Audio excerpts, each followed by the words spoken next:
السلام عليكم ورحمة الله وبركاته. ازيكم عاملين ايه؟ يا رب تكونوا بخير. ان شاء الله هنشتغل مع بعض حاجة جديدة كده. الغرزة اللي انتوا شايفينها دي والوردة دي تقدروا تستخدموها في المفارش، في الملابس، في بطاطين الاطفال، في الكوفيات، في الايس كابات. تقدروا توظفوها في اي حاجة انتوا محتاجينها. ان شاء الله بعد ما تشوفوا الطريقة تعرفوا ازاي تغيروا مكان الوردة، تطلعوها فوق تنزلوها تحت تشيلوها خالص، وازاي تزودوا في طول وعرض المقاسات بتاعتكم. وحبيت اعرفكم ان شكل الغرزة بيبقى اوضح وافضل كل ما كان الخيط اسمك والابرة اكبر. بسم الله الرحمن الرحيم. هنعمل 121 سلسلة. 1 2 3 4 5 6 7 8 9 10 وهكمل 121. خلصت هنا السلاسل بتاعتي، هرتفع كمان سلسلة وبالراجع واشتغل 121 منزلقة. 1 2 3 4 5. هكمل للآخر. خلصت هنا المنزلقات بتاعتي، هرتفع سلسلتين والف الشغل. انا عندي هنا دي حرف الفي بتاع المنزلقة اهو. هلف الشغل هلاقي في الظهر من ورا في حلقة غير حرف الفي، حلقة في ظهر حرف الفي بالظبط، دي اللي هشتغل فيها زي ما انتم شايفين كده. ده حرف الفي وخدت الحلقة اللي وراها، دي نفس الحلقة اهي اللي ورا حرف الفي، اخد بالي اهو. هعمل ايه؟ هشتغل نص عمود في الحلقة دي، ادي 1 وهعمل سلسلة. هسيب غرزة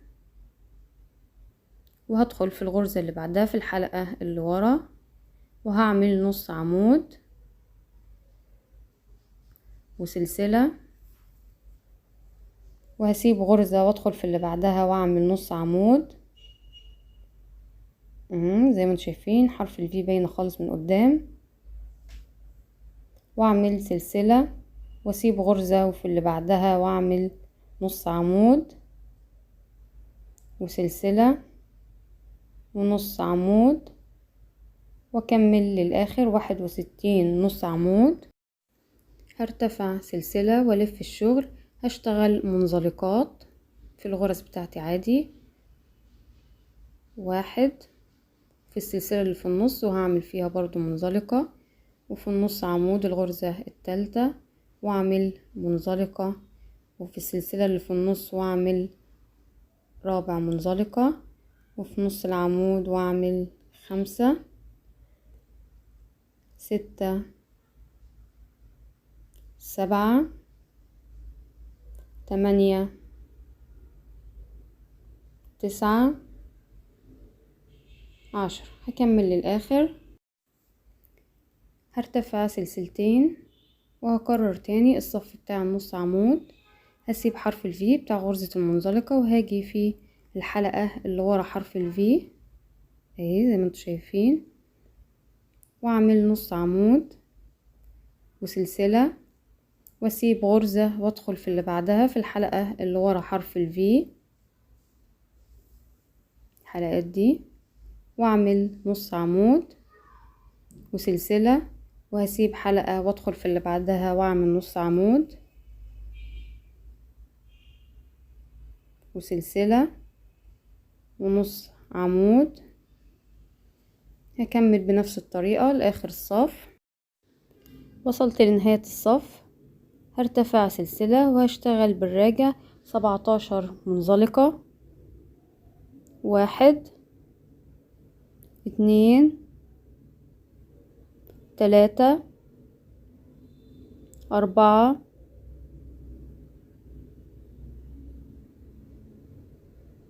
5 6 7 8 9 10 11 12 13 14 15 16 17. هرتفع سلسلتين وبالراجع هشتغل 9.5 عمود برضو في الحلقة الخلفية. في الحلقة التالتة اللي ورا 1 سلسلة واسيب غرزة وادخل في اللي بعدها واعمل نص عمود، 2 وسلسلة، 3 وسلسلة واسيب غرزة وادخل في اللي بعدها، 4 سلسلة، 5 6 7 8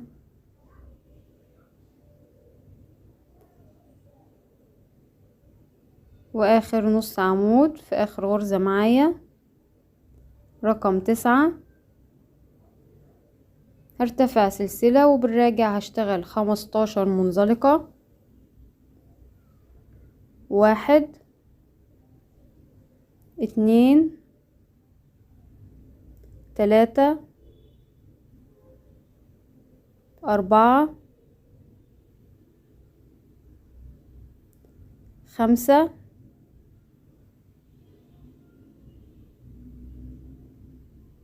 6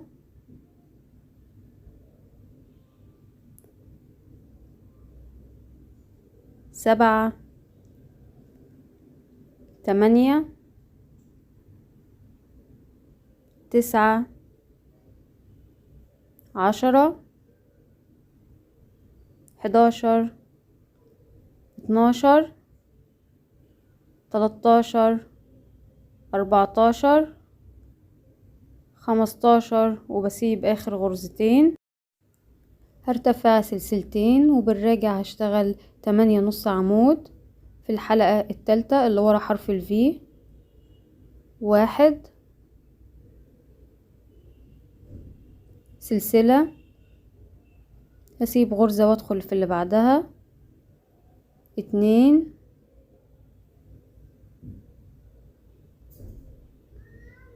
سلسلة، هسيب غرزة وادخل في اللي بعدها، 3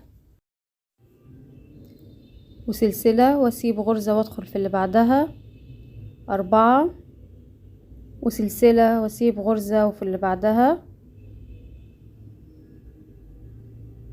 5 وسلسلة، 6 وسلسلة، 7 وسلسلة واخر نص عمود، 8. هرتفع سلسلة وبالراجع واشتغل 13 منزلقة،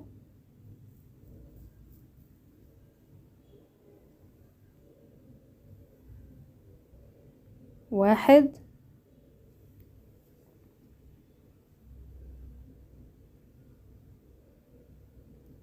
2 3 4 5 6 7 8 9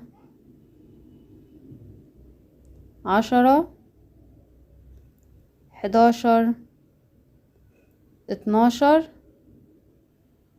واخر منزلقة رقم 13 وبسيب اخر غرزتين. هرتفع سلسلتين وبالراجع هشتغل 7.5 عمود في الحلقة التالتة اللي ورا حرف الفي، 1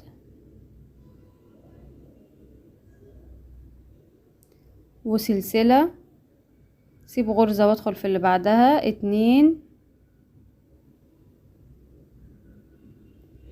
وسلسلة، 3 وسلسلة،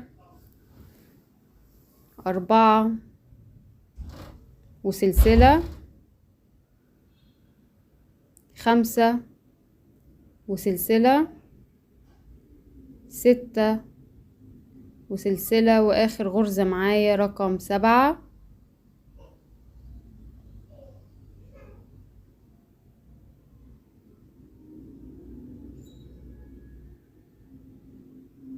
هرتفع سلسلة وبالراجع هشتغل 11 منزلقة، 1 2 3 4 5 6 7 8 9 10 واخر منزلقة 11. هرتفع سلسلتين وبالراجع واشتغل 6 نص عمود في الحلقة الثالثة اللي ورا حرف الفي، 1 وسلسلة، سيب غرزة واجي في اللي بعدها، 2 وسلسلة واسيب غرزة وادخل في اللي بعدها، 3 وسلسلة، 4 وسلسلة، 5 وسلسلة، واخر غرزة 6.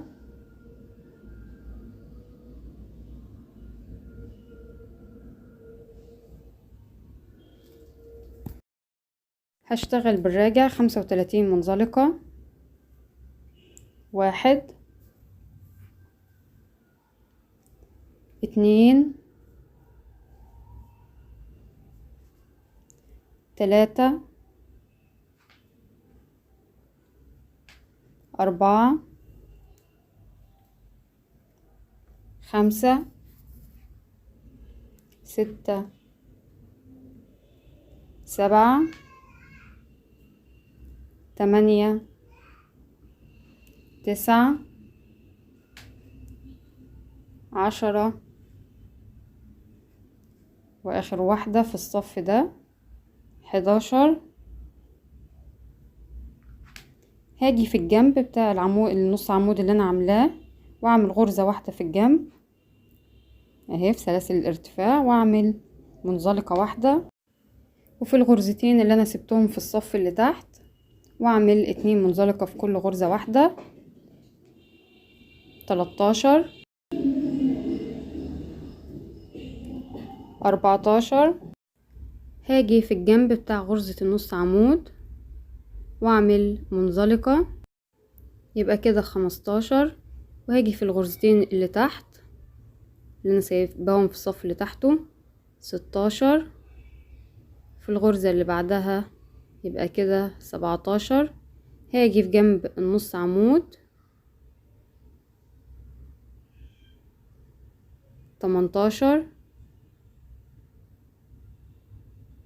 وفي الغرزتين اللي تحت 19 واللي بعدها 20. هاجي في النص عمود من الجنب واعمل منزلقة رقم 21. هاجي في الغرزة اللي في التقاطع عندي اللي هي تحت دي واعمل المنزلقة رقم 22 واكمل لحد 35 منزلقة، 23 24 25 26 27 28 29 30 31 32 33 34 35. لو عديت من الأول هلاقيني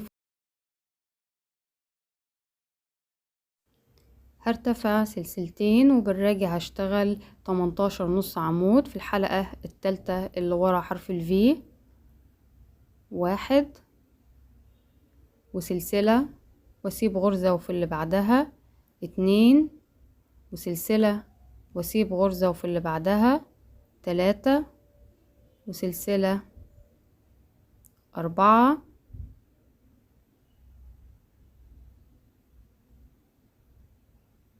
وسلسلة 5 واكمل 18 نص عمود.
هرتفع سلسلة وبالراجع واشتغل 33 منزلقة. 1 2 3 4 5 واكمل 33 منزلقة. خلصت هنا 33 سلسلة وسبت اخر غرزتين. هرتفع سلسلة او سلسلتين مش فارقة، واعمل بالراجع 6 نص عمود في الحلقة اللي ورا حرف الفي. 1 وسلسلة، هسيب غرزة وادخل في اللي بعدها في الحلقة اللي ورا حرف الفي. 2 وسلسلة واسيب غرزة وادخل في اللي بعدها. 3 وسلسلة واسيب غرزة وفي اللي بعدها. 4 وسلسلة واسيب غرزة. 5 وسلسلة واسيب غرزة، واخر واحدة 6. هعمل سلسلة وعد 1 2 واجي في الغرزة التالتة في الحلقة الخلفية لحرف الفي واعمل منزلقة. حاول اخد معايا حلقتين عشان الغرزة تبقى محكمة، ما تبقاش واسعة وسايبة بالشكل ده.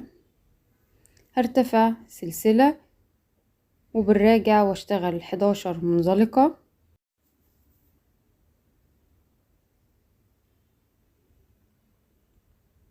1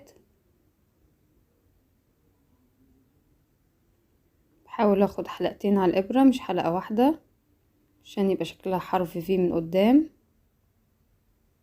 2 3 4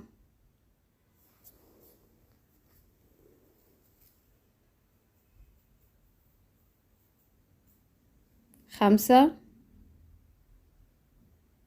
6 7 8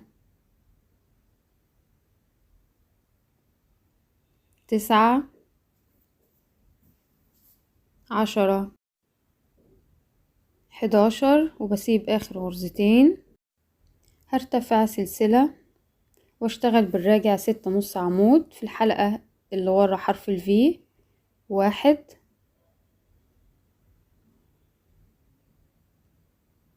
وسلسلة واسيب غرزة وفي التانية واعمل 2 وسلسلة واسيب غرزة واشتغل في اللي بعدها. 3 وسلسلة. 4 وسلسلة.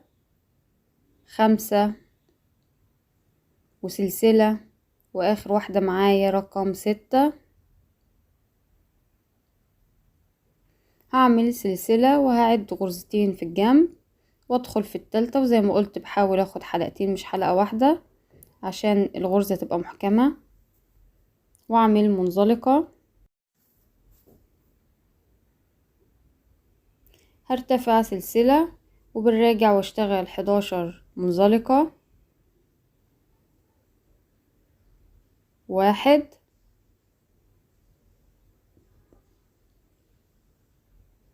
زي ما قلت باخد حلقتين على الإبرة. 2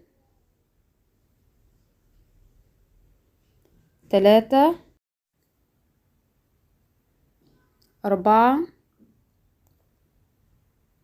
5 6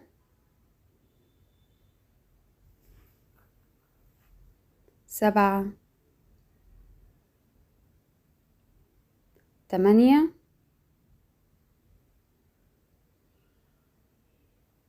9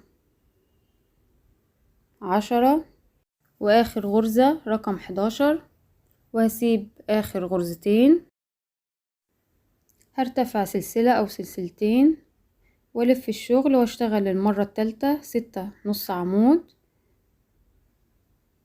المرة التالتة 1 وسلسلة، هسيب غرزة وادخل في اللي بعدها 2 وسلسلة، 3 وسلسلة، 4 وسلسلة، 5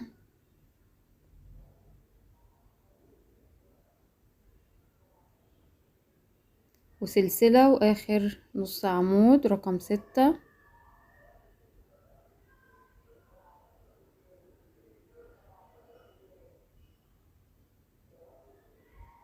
هعمل سلسلة وهعد غرزتين وادخل في التالتة واشتغل منزلقة.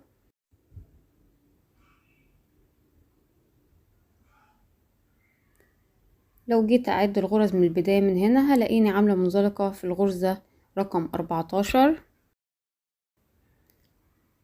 هرتفع سلسلة والف الشغل وبالراجع واشتغل 37 منزلقة. زي ما قلت لازما في المنزلقة اخد على الابرة الحلقتين بتوع الغرزة مش حلقة واحدة. 1 وفي السلسلة 2 نص عمود، 3 4 5 6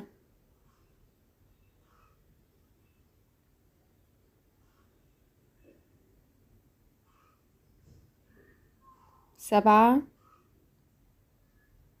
8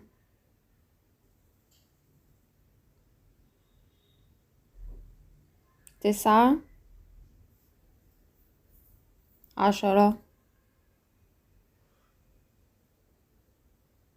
11 12 13 في اخر نص عمود. هاجي في النص عمود من الجنب واعمل غرزة منزلقة، يبقى كده 14. الغرزتين اللي انا سايباهم تحت في الصف اللي فات هعمل فيهم 2 منزلقة. 15 كمان واحدة 16.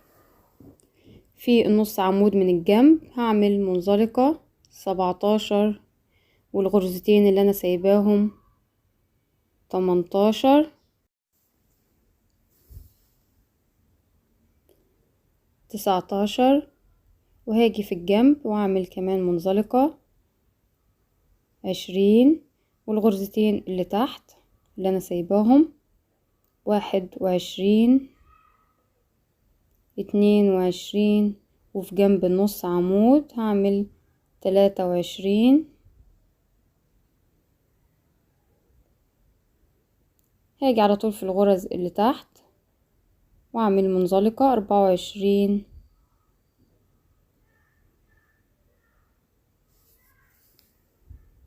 25 26 27 28 29 30 31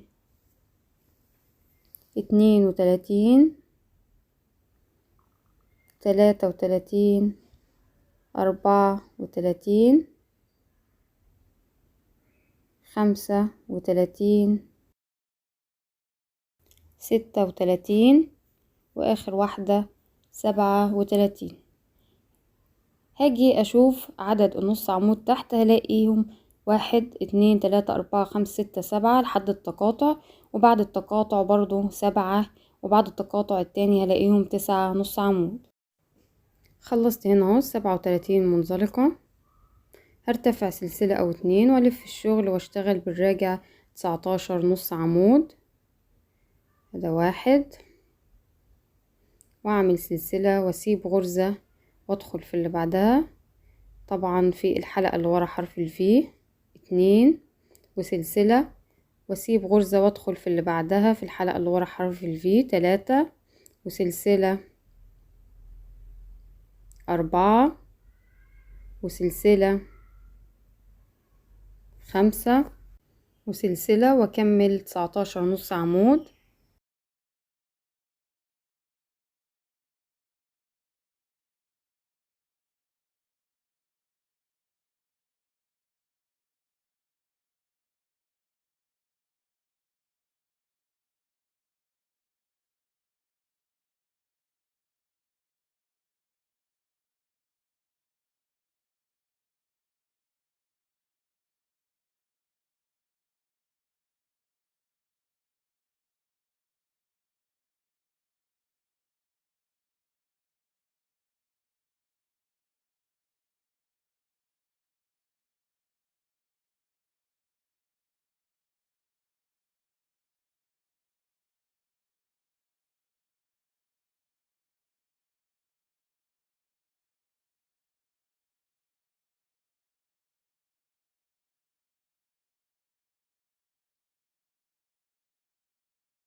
هعد الغرز بالاخر 1 2 3 4 5 6 7 8 9 10 11.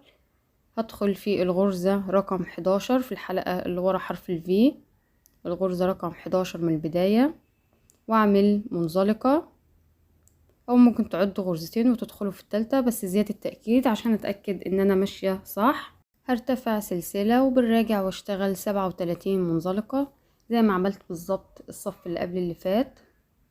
المنزلقات 37 اللي انا عملتهم هشتغل زيهم بالظبط. 1 2 باخد حلقتين على الابرة عشان يبان معايا حرف الفي من قدام في الشغل من قدام. 3 4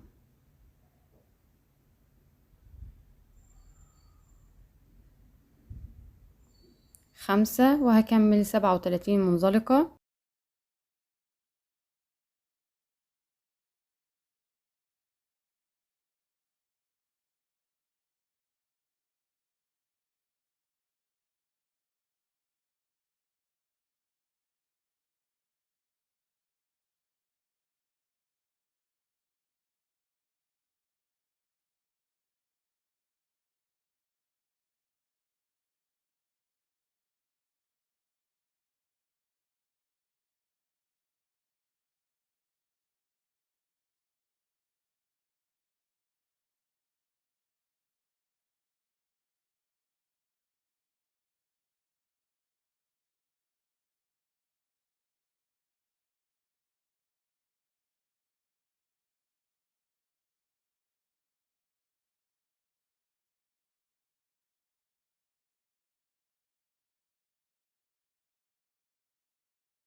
واخر منزلقة رقم 37، وهسيب اخر غرزتين. هرتفع سلسلة او 2 والف الشغل. هكرر تاني نفس اللي انا عملته من الصف 16 للصف رقم 23. اشتغل بالراجع 6 نص عمود في الحلقة التالتة اللي ورا حرف الفي، 1 وسلسلة، واسيب غرزة واجي في اللي بعدها واعمل تاني نص عمود وسلسلة، واسيب غرزة وفي اللي بعدها تالت نص عمود وسلسلة، واسيب غرزة وفي اللي بعدها رابع نص عمود وسلسلة، خامس نص عمود وسلسلة، وسادس نص عمود. هعمل سلسلة وهعد غرزتين، 1 2، وادخل في التالتة. احاول اخد معايا على الابرة الحلقتين اللي ورا حرف الفي، مش حلقة واحدة، واعمل فيها منزلقة عشان بس الغرزة ما تبقاش معايا واسعة. هرتفع سلسلة وبالراجع واشتغل 11 منزلقة. لازم وانا بعمل المنزلقة اخد على الابرة حلقتين مش حلقة واحدة. 1، شايفين عندي على الابرة اهو حلقتين عشان يبقى شكلها حلو من قدام، يبقى باين معايا حرف الفي. 2،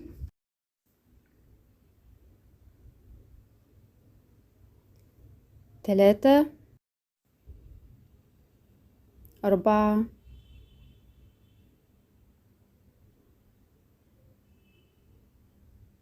5، 6، 7، 8، 9، 10، 11، وبسيب اخر غرزتين. هرتفع سلسلتين وبالراجع واشتغل تاني 6 نص عمود زي ما عملت الصف اللي قبل اللي فات. 1 وسلسلة، واسيب غرزة وفي اللي بعدها 2 وسلسلة، واسيب غرزة وفي اللي بعدها 3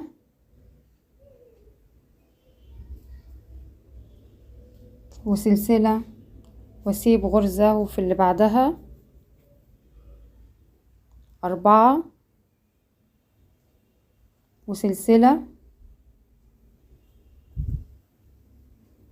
5 وسلسلة، واخر واحدة رقم 6، واعمل سلسلة واعد غرزتين من اخر غرزة عملتها، وهدخل في التالتة واخد حلقتين زي ما قلت، مش حلقة واحدة ورا حرف الفي عشان تبقى الغرزة معايا محكمة، واعمل منزلقة. هكرر تاني نفس الصف اللي فات. هرتفع سلسلة وبالراجع واشتغل 11 منزلقة. 1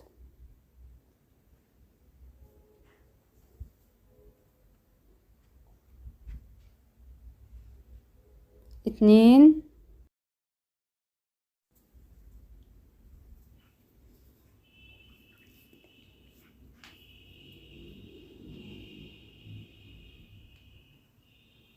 3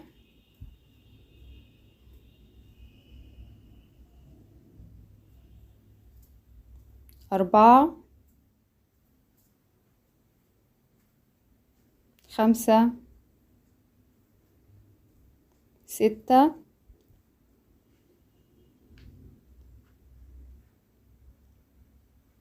7 8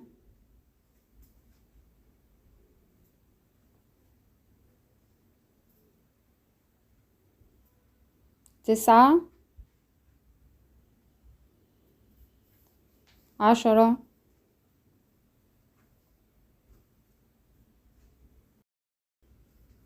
11 11 وهسيب اخر غرزتين، هرتفع سلسلتين واشتغل بالراجع تاني 6 نص عمود زي ما عملت الدورين اللي فاتوا.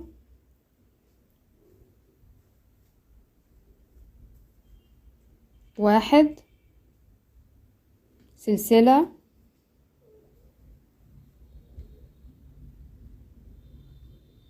اتنين وسلسلة، تلاتة وسلسلة، طبعا بين كل نص عمود وعمود بسيب غرزة، أربعة وسلسلة سيب غرزة، خمسة وسلسلة، وباجي في آخر غرزة وأعمل آخر نص عمود رقم 6 وأعمل سلسلة وأعد غرزتين من آخر منزلقة في الجنب، واجي في التالتة واحاول اخد سلسلتين على الابرة من ورا حرف الفي واعمل منزلقة، هرتفع سلسلة واشتغل 37 منزلقة. واحد،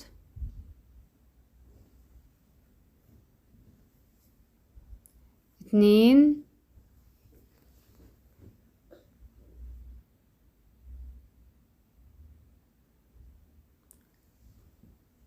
تلاتة، أربعة، خمسة، ستة،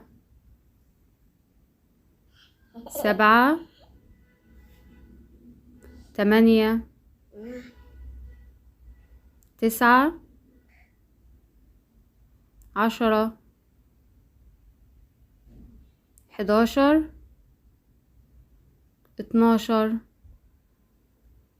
13 واشتغل في جنب النص عمود رقم 14 وفي الغرزتين اللي انا سايباهم تحت 15 واللي بعدها 16 وفي جنب النص عمود 17 والغرزتين اللي تحت 18 19 وجنب النص عمود 20 وهشتغل في الغرزتين اللي انا سايباهم تحت 21 واللي بعدها 22 وهشتغل في النص عمود من الجنب الغرزة 23 هشتغل في الأفقي في الغرز الأفقية 24 وهكمل لحد 37 منزلقة.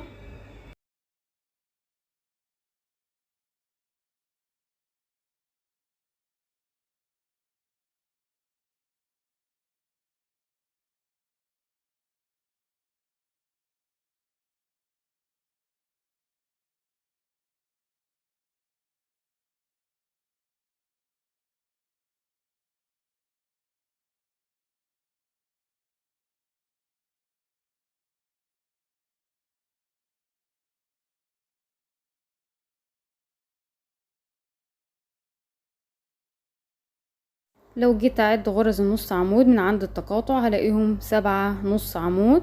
ده شكل الشغل معايا في الظهر. هكرر تاني من اول الصف 22 هعمل بالراجع 19 نص عمود واحد واعمل سلسلة واسيب غرزة واشتغل في اللي بعدها 2 وسلسلة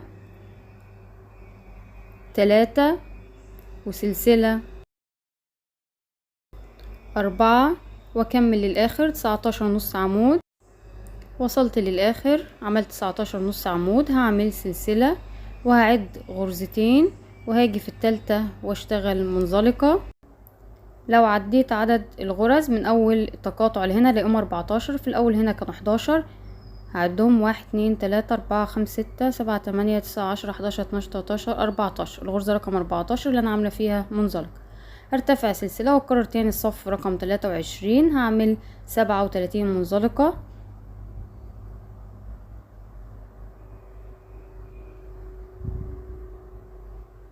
1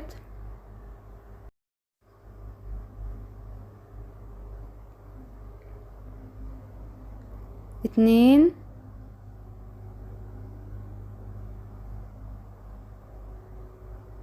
3 4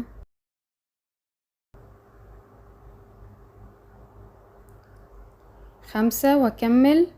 وهكرر تاني الصفوف من اول 16 لحد الصف 22 ونرجع نكمل. وصلت هنا للصف 38 اللي هو 19.5 عمود. خلصت هنا 1 2 3 4 وحدات. عندي التلاتة الاخرى دول نفس بعض بالظبط، نفس الخطوات، الاختلاف بس بيبقى في الاولانية. هرتفع سلسلة وهعد غرزتين 1 2 وهاجي في التالتة واعمل منزلقة واقفل الصف بتاعي اللي هو الصف 38.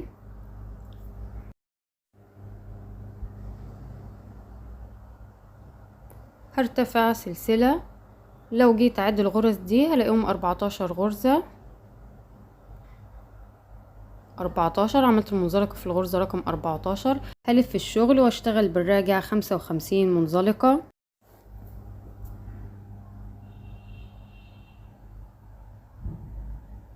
واحد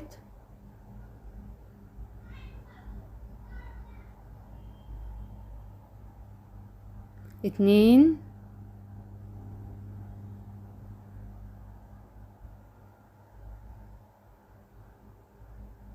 3 4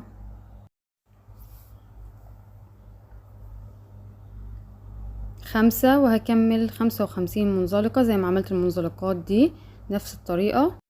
ومنساش اعمل منزلقة في جنب نص عمود لحد ما اوصل ل55 منزلقة.